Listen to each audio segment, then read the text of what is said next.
We frequently try to judge the character of an individual based on physical characteristics.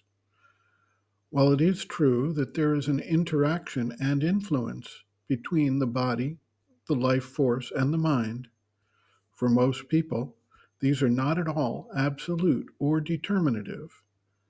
There are well known instances where someone is born with a massive, powerful body, and we assume he uses his physical strength to gain some type of power or ascendancy in the life he leads.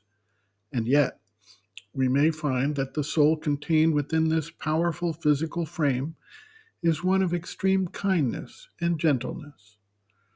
Some say that the physical form is an illustration of the inner soul, yet we also frequently find that there are people who are physically extremely attractive who turn out to be cruel, manipulative, even sadistic in nature.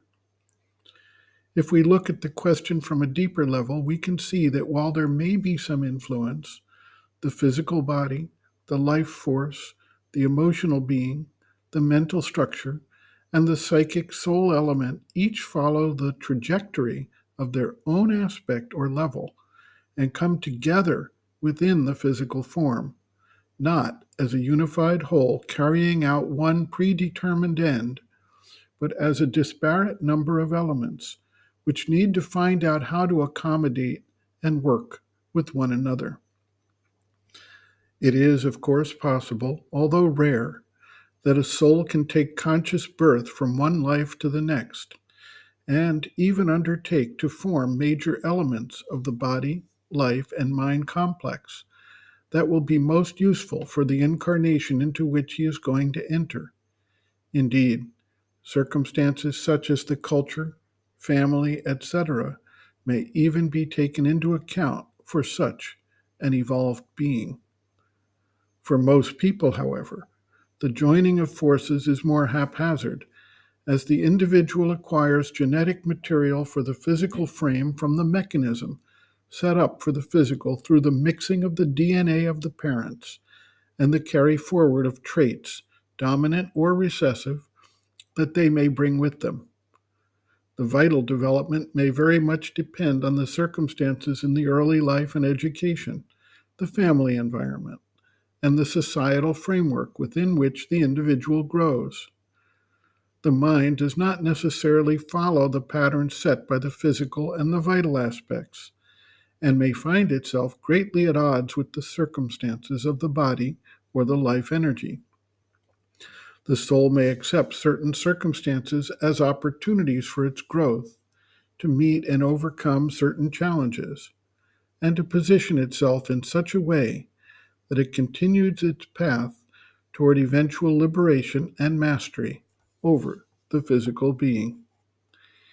Each of the aspects may, of course, exercise a potentially powerful influence that modifies the native predilection of that part of the being.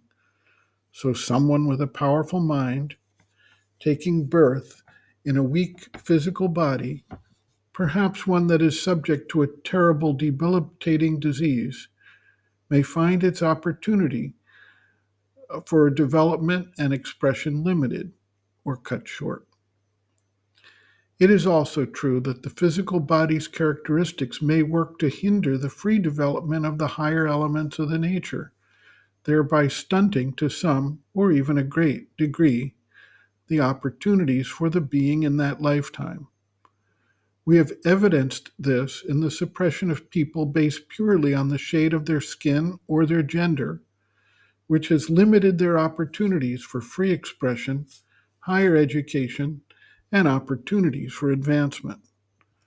Powerful minds, powerful emotional and vital forces, aesthetic and artistic capabilities are thereby set back by the milieu of the society within which they are born and the unique prejudices active in that time and place.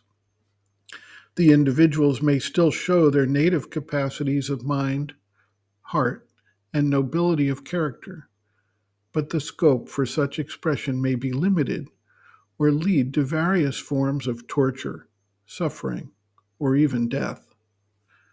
We cannot therefore make any straight line assertions about the physical body's characteristics and the development and formation of character, as the mother points out in response to a direct question by a disciple. A disciple asks, "Mother, does a person's body formation express his character?" The mother responds, "No. Even the character itself is not a simple affair. That is, the character of a person is not the expression of his true being, but the result of many things. For example, atavism may be expressed.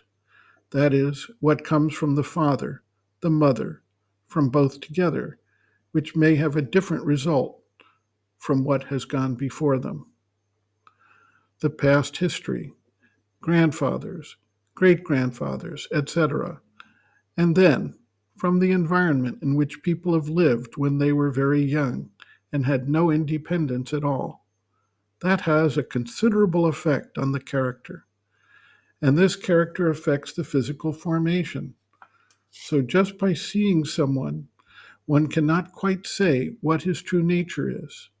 One may describe his tendencies, know his difficulties, his possibilities, but it is only with the growth of the consciousness and as the development becomes voluntary and organized that the body can begin to express the true character of the person." End quote. Reference: Sri Aurobindo and the Mother, Our Many Selves, Practical Yogic Psychology, Chapter 6, Some Answers and Explanations, page 149.